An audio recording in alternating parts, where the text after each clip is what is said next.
This is the PR Podcast, a show about how public relations helps you tell your story to the world. We talk with great PR practitioners who have the skills, creativity, and just plain savvy to get their clients noticed. Now here's your host, Jody Fisher.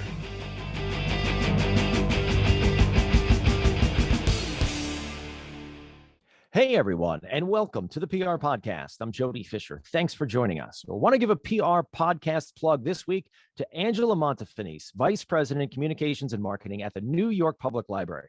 Angela was an early guest on our show, and she continues to be an avid listener. She's also a personal friend, so shout out to Angela. I know you're listening. She and her team at the New York Public Library do incredibly interesting and creative work, and every time I ask her, what's up? She tells me this incredible story of some amazing media campaign that they're doing that just makes my mind go, what? She's super creative. She used to be a journalist in New York. She's now on the PR circuit. But most recently, she and her team, and here's the PR podcast plug and the shout out. She and her team at the New York Public Library won a Public Relations Society of America Award of Excellence for Best In-House Team. Now, we all know these silver anvils are kind of like the holy grail. You know, there are Academy Awards, so to speak.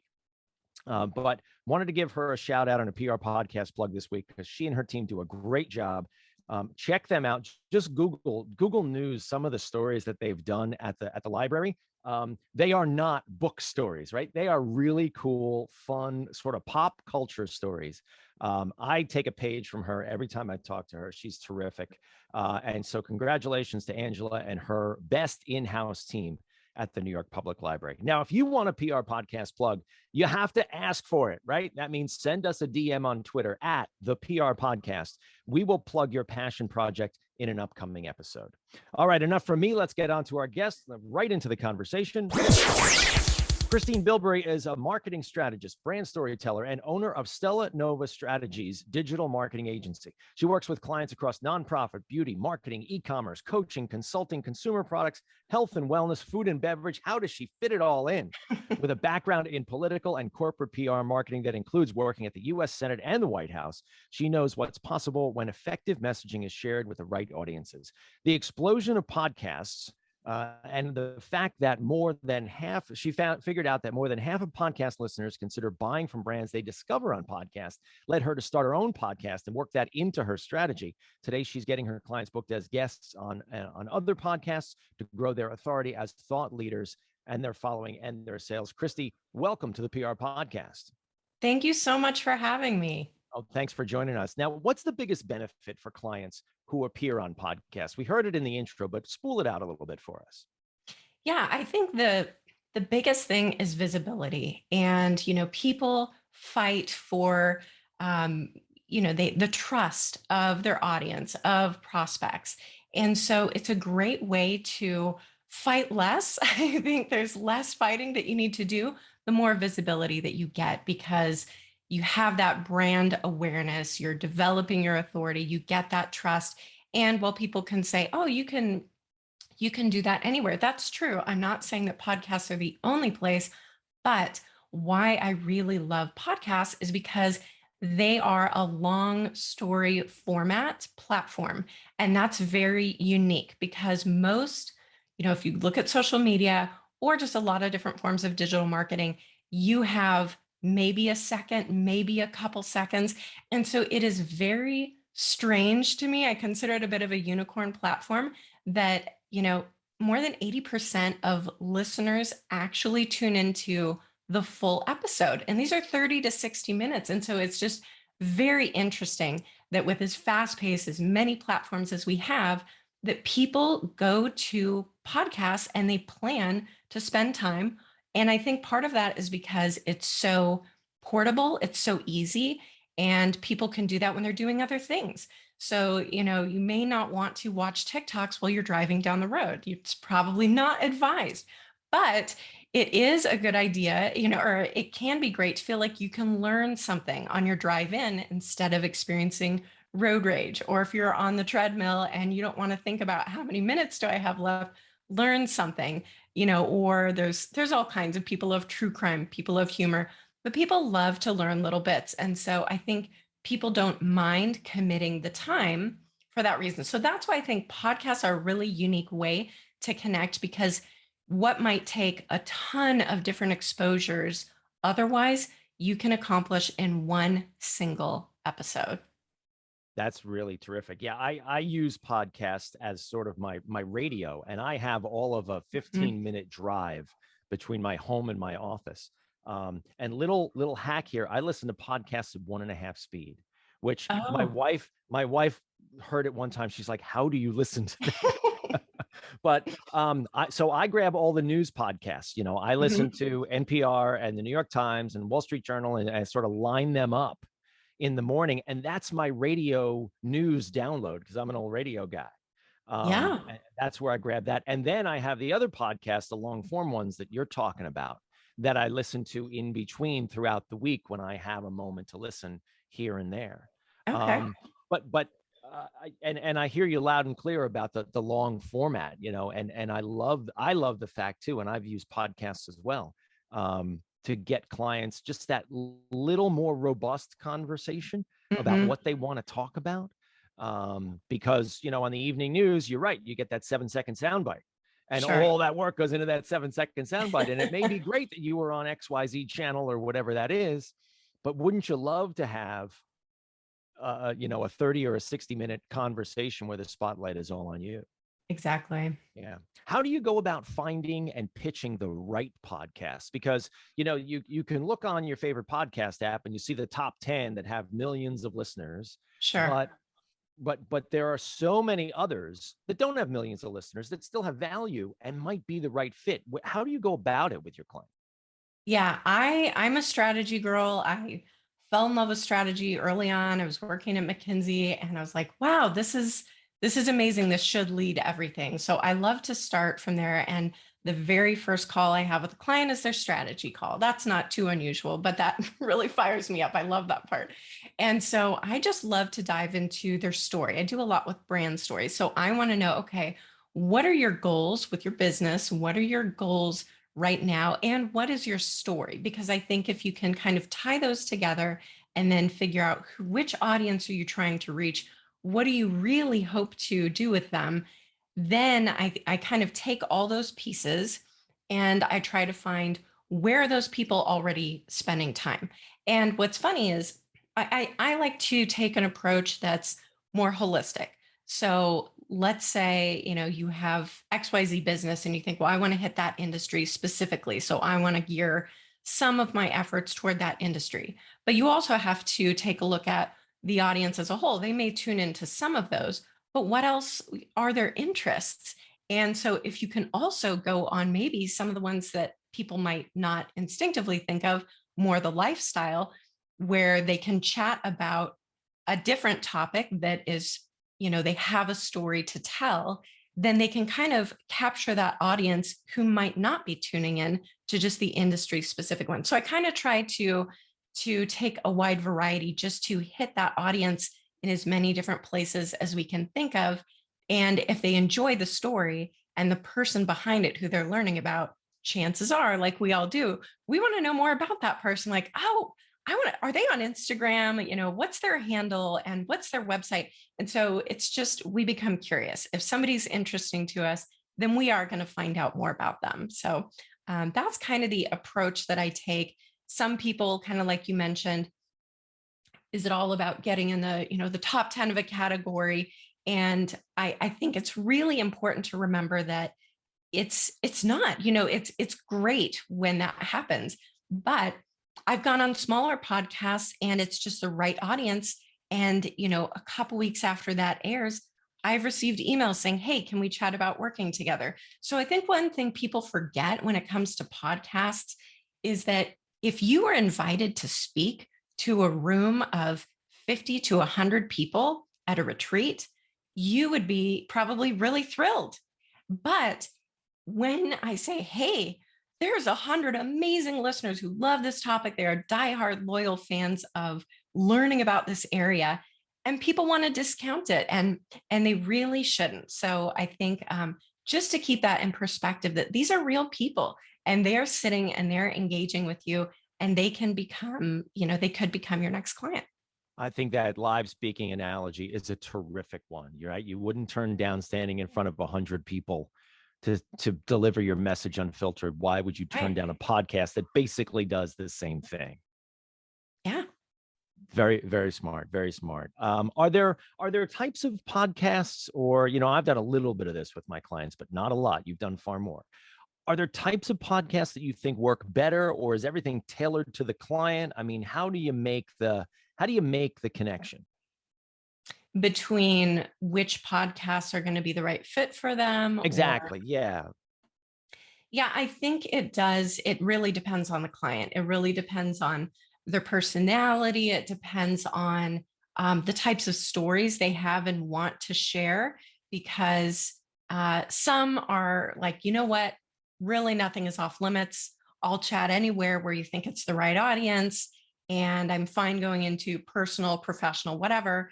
There are some people who really just kind of want to stick to message. They really want to focus on a little bit more, maybe serious, not just getting light and casual. So I think it really depends on the personality. It depends on their goals. It depends on their brand. Like, is their brand super buttoned up, and do they match that? And so I think it really, really depends on the client and their willingness to be open to different types of things. And some people are more comfortable than others, and some people maybe aren't initially, but once they do it a little, they say, this isn't as bad as I thought. Sure, we can branch out a little bit, and they get more comfortable.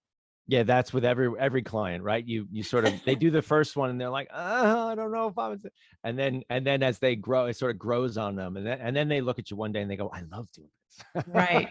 That's the best. And then you have to reel them in, because you're like, don't go too far. How do you turn? You've written a little bit about how you turn a podcast interview into new business, right? And that's kind of another one of the holy grails for us, and we get asked that a lot. How is this going to convert? And I think the standard general answer is that PR isn't built to be a conversion tool, right? Mm-hmm. It's built to be an awareness tool. There's no straight line from a PR hit to your cash register. But are there ways that maybe you do figure out how to turn a podcast interview into new business, or something that generates something on the business side that goes beyond visibility and awareness? Sure. I think it is, it's a couple things. It can be very direct, which is, I have this freebie. If you're interested in what we're talking about, then I would love for you to download this freebie, right? And then you bring someone into your funnel, or you tell them, if you like this, send me, it might be like send me a one sentence on what you think about this in a DM, right? And that's opening up the conversation. So I think those would be the shortest line, right? And then you're going to have a little bit of like what I mentioned earlier, where I was just giving a podcast interview talking about what excited me, what I was working on, and had someone say, hey, I heard your interview here. Can we talk? So I think it is, people are surprised when you do these. The more specific you are, the more specifically it's going to resonate with that audience to get those connections. So I'm never surprised when someone goes on an interview, does a podcast interview, and then shortly after it airs, they do have something specific. But if you're very broad and just, I'm this person, I love everything, just like any type of marketing, the more specific you are in how you can help someone and who you work with, the more specifically someone is going to say, that's someone who could potentially help me. If that's what I'm looking for, I'm going to reach out. So I don't totally buy into PR has to be awareness only, visibility only. I think it can be very specific in generating leads. And then I think another way is just, if people are already, maybe they've heard of you, but they want to find out more, and then they Google you, because that's what we do, right? So they Google and they see, okay, she has talked on these podcasts about this same thing that I want to talk to her about. She is more of an expert. So that kind of goes back to where you don't have to do as much selling. It's not as much of a fight to promote yourself. So it could be a direct line, or it could be somebody who's maybe been following you for a little while, and they decide to investigate more and realize, wow, that person really is an expert in the field. They've been featured in a ton of places as an expert. That's someone I'm going to bump to the top of my list to reach out to that I might work with. So a couple ways, I think. Those are some great takeaways. I love the freebie concept, just the simple mentioning of your social media handle or whatever that is as a way to continue a conversation later.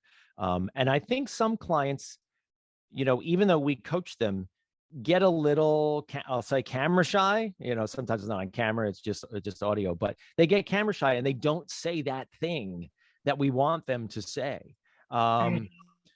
Once you appear on that podcast, though, are there certain things you should do with it once it's posted, once it's put out into the world? Are there other things you can do to kind of merchandise that appearance?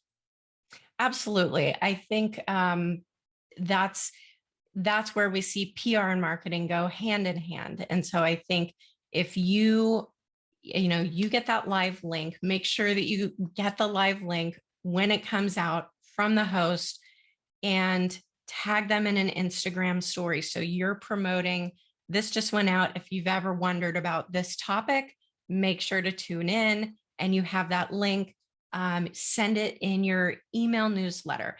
And I've had some clients who they wonder, well, is that just going to come across as braggy? Because I don't want people to say, oh, hey, look, I'm this big shot who's been on this show. And I said, think about it from an educational standpoint, right? So again, if you've ever wondered about this, we actually go really deep. I don't often talk about this, or something kind of interesting that you'll find if you like that topic.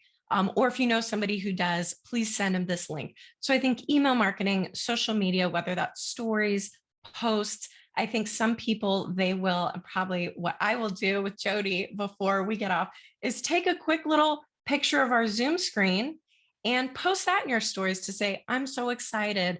I'll let you know when this airs, but you're going to have to check it out. You can kind of build a little bit of excitement. So I think finding ways to include that in your marketing. And then of course, when it comes out, you can add that logo to your website. If you have a media kit, then you can add it there. I think finding as many places in your marketing as you can to share that on LinkedIn, share it on whichever platforms you are on the most, but make sure that you are sharing it as, this was fun. This is something that you might find interesting or funny or whatever the topic is. But I think you should maximize that. And I will also say, as you pitch for further opportunities, now you can mention that, because you can say, I'm a known quantity. If you want to see what it's like to interview me, you can check this out. I've been featured here. I'm a safe bet. I'm not a wild card. And it makes it easier for future hosts to say yes to booking you. I just had that conversation this morning with a client, and we were going over some of the more recent media hits, and they're a bit of a startup, right? They're creating their identity.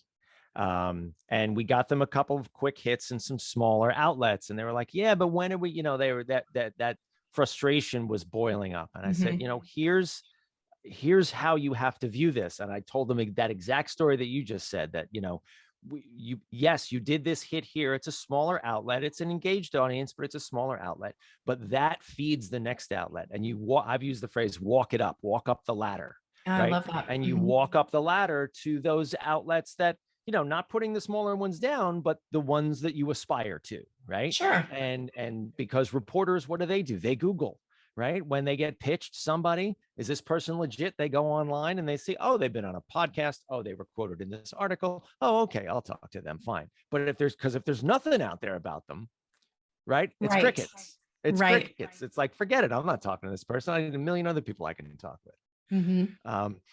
So it doesn't matter how many subscribers a podcast has, is what I'm hearing. It matters about the engagement level of the audience, who you're talking to. Exactly. And, I think there are certain, and you could say this about not just podcasts specifically, but the broader an audience, an outlet, or, a blogger, podcast, or whatever, the broader the audience they have, the harder, you may go in with really huge expectations, and then maybe they're not met. But, I like to say, there was someone who I talked to who told me, it's not about booking. It's not that you're going to have amazing results from booking the Today Show. It's that you can use that to say, I've been there. So it's not even so much that I'm going to get so much business from this. It's being able to say, I was there. It's a credibility piece. But oftentimes people are surprised by the results that they can actually get from a more engaged audience. Big or small, you want to have an engaged audience. That's the main thing.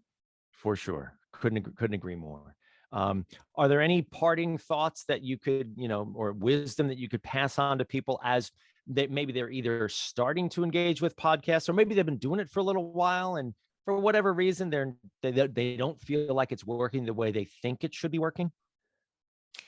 Sure. You mean like they're not getting booked, or they're just not getting results? Yeah, they're not getting results, or maybe they're getting into it. They're like, oh my God, how do I start? I need a microphone and I need a computer and whether, all this stuff. Maybe we could go there first, right? For the first Sure. timer, right? The first timer. Okay. I mean, I'm standing here in my home office and we were joking before about how I have a $30 microphone that I tape this on, and, we record on Zoom. It doesn't take a huge investment. What do you tell clients who are getting started with this?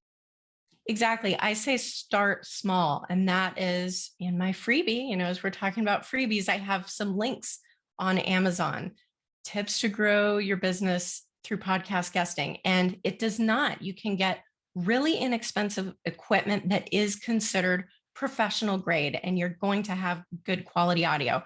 I would say audio is number one. So yeah, if you can invest in a $30 microphone, then great. That is a great place to start. It doesn't have to be an expensive thing to get into. And then I think the next thing, if people haven't done this before, then, it's, well, what am I going to talk about? And it's really mapping out those topics that you're comfortable with. And we help them develop a media kit. So it's okay. This is what I like to talk about. And they can keep that as small as they like to start, and kind of grow as they get more comfortable. But I would say just start. Like really, I would say just start. And if they're doing it and they're not getting results, then I would say what you should revisit are your brand. Like, who do you really want to get in front of? Is that who you're going to? Are you going to the right audience? Because if you have a phenomenal message and content, but you're hitting the wrong audiences, it's not you, it's them, right? You're going to the wrong places. So I think that's one thing to visit. And then another is just, well, okay, am I promoting something really specific? Am I making sure that they know one thing that I can help them with, and that's going to help them? So that's what I would recommend. Great advice. Great advice. And this has been a great conversation, Christie. Thank you so much for this wisdom. We are going to segue now into the rapid fire question portion of our podcast. This is where we steal a page from inside the actor's studio. That reference might be getting a little dated. I'm feeling a little old when I say, is that on TV anymore? I don't even know. But we ask our guests a series of, is it? I'm not even sure. People know what we're talking about. Yeah. And we ask our guests a series of rapid fire questions meant to elicit a simple answer, a laugh or two. With your indulgence, Christie, here we go. Rapid fire question number one. What is your favorite news source? Podcasts, of course. I really love discovering a lot of women hosted podcasts. So I am constantly looking for whether it's news or other types of news that I relate to. And I always share those out with my audience as well. All right. Rapid fire question number two. What is your favorite social media platform? I'm going to have to go with Instagram. I'm a gram girl. Love it. Love it. The pictures. I love seeing the selfies because I love seeing my friends. I want to know what they're doing, right? Rapid fire question number three. Coffee or alcohol? Coffee, a lot of it. Tea, chai. I love it. There's a tea brand called Harney and Sons, and it's my favorite. And I have probably about 15 different types of it. Woo. So yes. All right. Rapid fire question number four. What is your favorite on the run food? Chipotle. I go there and I will get anything on the menu. I love it. Travel's easy, right? Rapid fire question number five. What do you want to be after you finish this career? Oh, wow. That is such a great question. That means I intend to finish this career. So what would I want to do? I can't see myself being retired. To me, that always sounds boring. So if I weren't doing this, I would probably volunteer doing something similar, helping nonprofits or churches with marketing, something like that. And That's I love excellent. hiking. So trying to get in nature and serve, like, those probably would be my top activities. Sounds like you're going to be busy. Well, Christy, this has been a great conversation. Please let people know how they can find you online. Sure, you can go to my website, christiebilbrey.com. You can find me on Instagram at Christie Bilbrey, and I would love to answer any questions that you have about podcast guesting. Fantastic. Thanks again, Christy. And thank you, everyone, for listening. Please remember to subscribe to the show and connect with us on Facebook, Twitter, and Instagram at The PR Podcast, and send us a question or comment. Our intro is by Christopher Appold. You can find him and his fantastic photography on Instagram at Christopher_APPOLDT. Check him out there and hire him for all your photography needs. You can find me online at Jody Fisher on all the socials and on the web at jodyfisherpr.com. We'll see you next time on the PR Podcast.